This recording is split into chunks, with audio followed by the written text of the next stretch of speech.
तो एक हेडिंग बना लो, हेडिंग बनाओ, कंपैरिजन बिटवीन चार्ज एंड मास।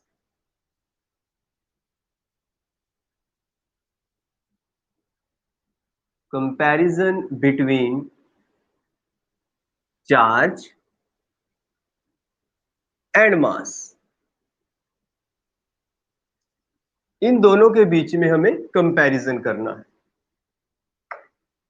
एक तरफ लिखोगे चार्ज और एक तरफ लिखोगे मास। तो बेटा चार्ज के नीचे जितनी भी लाइंस में लिखूंगा, जो भी पॉइंट्स में लिखूंगा, सारी चार्ज की प्रॉपर्टी में आएंगी। तो जो मैं सबसे पहला डिफरेंस आपको बताऊंगा, पहला डिफरेंस क्या है? Charge can be positive, negative और zero. Okay, mass of a body is always positive. Mass of a body is always positive. Okay, first point clear हुआ। सेकेंड पॉइंट, आपने अभी पढ़ा इससे पहली प्रॉपर्टी में, charge is conserved. Charge conserve है, ये हमने प्रूफ भी कर दिया था। बट मास कंजर्व है या नहीं, इसे एक प्रोसेस से समझते हैं। ध्यान से सुनना मैं क्या बता रहा हूं। मान लो मेरे पास एक वुडन ब्लॉक है, एक लकड़ी का टुकड़ा है मेरे पास, उसका कुछ मास है, सपोज इसका मास m है। अगर मैं इसको मतलब कोई प्रोसेस करना चाहता हूं, मैं इसे जला दूं, इसे जला देते हैं। जब इसे जलाया जाएगा तो इसमें कुछ वेस्टेज बचेगी। इसकी जो वेस्टेज बचेगी उसका कोई ना कोई मास होगा m डैश। पहले ब्लॉक का मास था m, जब इसे जला दिया गया तो उसका जो वेस्टेज बचा उसका मास आ गया m डैश। अगर वैसे देखा जाए तो कम मिलेगा आपको, जो वेस्टेज है वो कम लग रहा है। बट अगर मैं इसे आइसोलेट कर दूं, आइसोलेटेड सिस्टम कौन सा होता है? जिसमें आप सिस्टम और सराउंडिंग के बीच में मैटर और एनर्जी का एक्सचेंज नहीं करते। ओपन सिस्टम होता है जिसके अंदर मास, मैटर मतलब, और जो एनर्जी है वो सराउंडिंग के साथ एक्सचेंज होती है। क्लोज सिस्टम के अंदर एनर्जी तो शेयर होती है मगर मास शेयर नहीं होता। आइसोलेटेड में ना मास शेयर होता है ना ही एनर्जी। इसका मतलब जब इसे जलाया गया, ना तो इसमें से कुछ एनर्जी हीट की फॉर्म में, लाइट की फॉर्म में, साउंड की फॉर्म में बाहर नहीं गई, और ना ही इसमें से कोई स्मोक गया, कुछ मैटर भी बाहर नहीं गया। अब ये सेम है, मतलब अब उसे अगर जलाया जाए फिर वो मास सेम रहेगा। ये बताओ लॉजिक समझ आया मैंने दोनों में क्या डिफरेंस किया? पहले वो आइसोलेट नहीं था, अब वो आइसोलेट है। मतलब मास सेम रह सकता है, वो कंजर्व रह सकता है अगर उनकी सारी एनर्जीज को भी वहां मान लिया जाए अलोंग विद एनर्जी। अगर एनर्जीज का लॉस हो गया फिर वो मास बराबर नहीं रहेगा। तो ये बात बता दो रिया, ये बात क्लियर है आपको कि मास कंजर्व होगा मगर एनर्जीज के साथ? हाँ जी, ओके। तो इसमें लिखो mass is conserved, mass is conserved along with energies.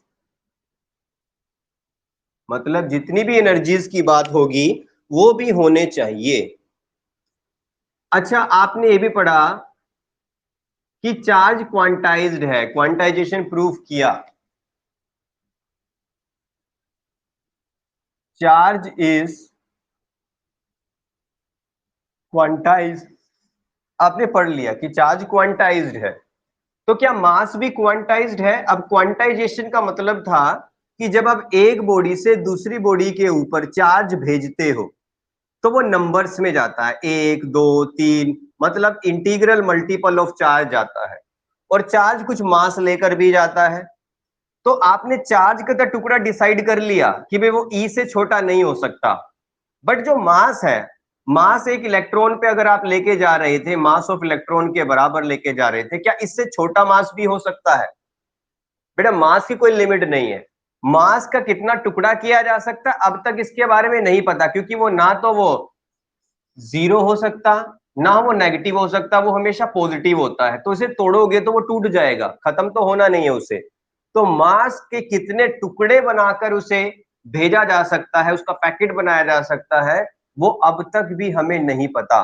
Vinay की बात क्लियर है कि जो क्वांटाइज की बात चार्ज के लिए की थी, मास के लिए अब तक प्रूफ नहीं हुई है कि इसे कितने टुकड़ों में तोड़ा जा सकता है। बात क्लियर है? तो आप इसमें लिख दोगे नोट नोन, हमें नहीं पता अभी। जो क्वांटाइजेशन मास का है अभी नहीं पता, क्योंकि आपने कहा कि ये हमेशा पॉजिटिव रहता है, ये ना तो नेगेटिव में जाता ना जीरो हो सकता, तो इसलिए ये कोई ना कोई वैल्यू रखता है। कितना टुकड़ा होगा अब तक नहीं पता हमें। फोर्थ पॉइंट नोट करो, मास के बगैर चार्ज नहीं हो सकता। मतलब अगर चार्ज को कहीं पर प्रोड्यूस करना है तो कोई बॉडी आपके पास होनी चाहिए जिसके ऊपर, मतलब मास होना चाहिए जिसके ऊपर चार्ज आएगा, जिसके पास चार्ज होगा। तो मास के बगैर चार्ज नहीं हो सकता। ये बात क्लियर हुई कि चार्ज को होने के लिए मास का होना भी जरूरी होता है। तो इसमें लिखोगे charge can not exist without mass. Charge can not exist without mass. Mass के बगैर नहीं हो सकता। बट क्या मास जरूरी है उसके पास नेट चार्ज हो? जैसे ये पेन है, इसके पास मास है, तो इसके पास नेट चार्ज अभी कितना है? इसके पास नेट चार्ज है जीरो, क्योंकि मैंने इसको कहीं रबिंग नहीं किया, कोई प्रोसेस नहीं किया। तो ये जरूरी नहीं है कि मास है तो उसके पास चार्ज भी हो। उसके पास नेट चार्ज जीरो भी हो सकता है, जैसे कि ये पेन अभी कोई प्रोसेस नहीं किया, इसका मास भी है और इसका नेट चार्ज इस समय में कितना है? जीरो है। हाँ जी प्राची, ये बात क्लियर हुई? ओके, तो आप लिख सकते हो मास में exist without net charge. Net charge, okay. हाँ जी विनायक, एक आंसर और दो। दो चार्जेस के बीच में अट्रैक्शन हो सकता है? हो सकता है, एक प्लस एक माइनस अट्रैक्शन हो सकता है। क्या दो चार्जेस के बीच में रिपल्शन हो सकता है? हो सकता है। मतलब जो फोर्स होगा चार्जेस के बीच में वो अट्रैक्टिव भी हो सकता है और रिपल्सिव भी हो सकता है। तो क्या मासेस में कभी भी रिपल्शन हो सकता है विनायक? मासेस में कभी रिपल्शन हो सकता है? हमने पढ़ा ही नहीं। हमने 11th में पढ़ा था ग्रेविटेशनल फोर्स। दो मासेस हमेशा एक दूसरे को अट्रैक्ट करते हैं, कभी रिपेल की बात हमने नहीं की। और किस फोर्स से? ग्रेविटेशनल फोर्स से वो एक दूसरे को अट्रैक्ट करते हैं। तो मासेस में हमेशा अट्रैक्शन होता है, रिपल्शन नहीं होता। तो यहां पर लिखोगे the force between two charges, the force between two charges, the force between two charges can be attractive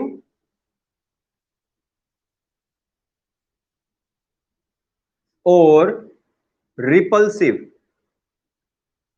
attractive भी हो सकता है, रिपल्सिव भी हो सकता है। बट इसमें masses, masses always attract each other. Masses एक दूसरे को हमेशा क्या करते हैं? अट्रैक्ट करते हैं। ओके, लास्ट प्रॉपर्टी सिखा देता हूं। देखो, मान लो इस पेन को मैंने हेयर के साथ रब किया, मतलब प्लास्टिक को हेयर के साथ रब किया। काजल, प्लास्टिक पे कौन सा चार्ज आएगा, पॉजिटिव या नेगेटिव? हेयर के साथ रब किया, प्लास्टिक को हेयर के साथ रब किया तो प्लास्टिक पे कौन सा चार्ज आएगा काजल?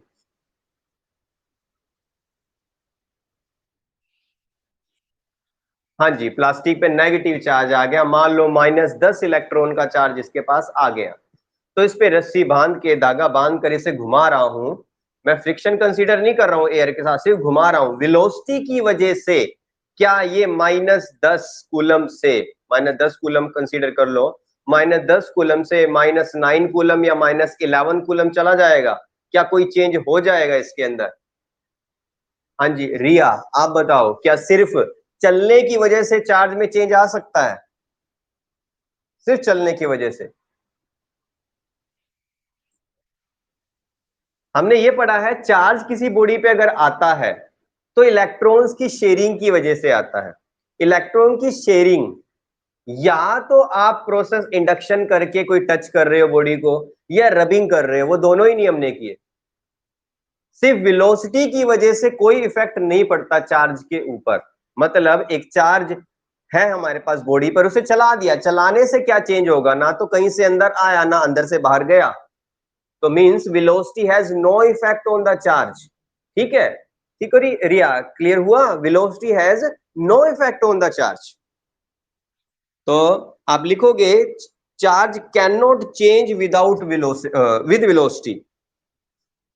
Charge can not change with velocity.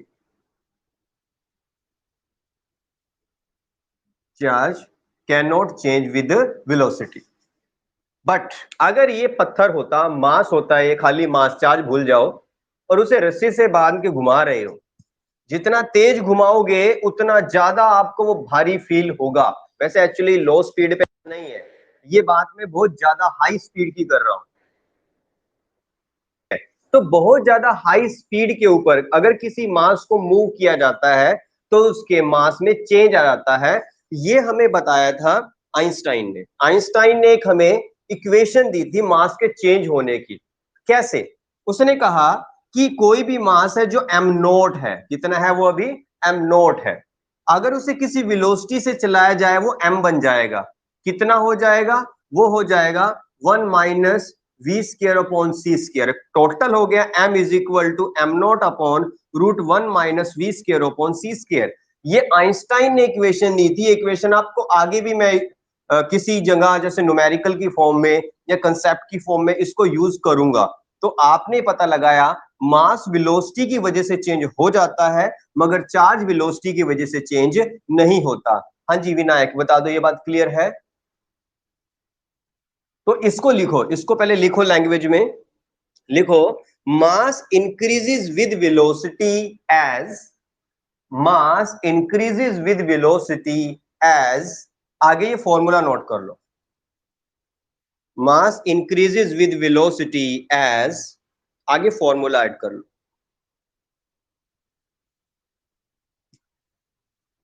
हाँ जी, एक बार बता दो कि यहां तक का टॉपिक आप लोगों को क्लियर है?